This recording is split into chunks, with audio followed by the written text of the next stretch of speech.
त्या अनुषंगानं दोन्ही बाजूनं सांगितलं तर एक तर हा कायदा टिकेल आणि दुसरे काही जण असं म्हणतात की हा टिकणारच नाही.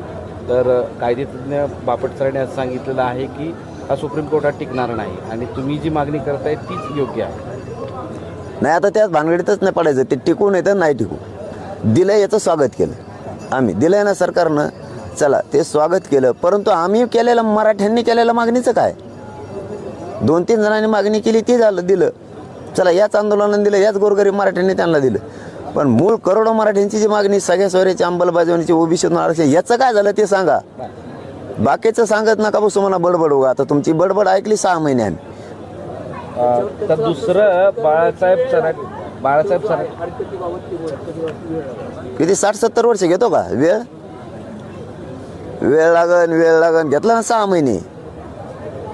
आता आंदोलनच आम्ही करतो बरोबर. आता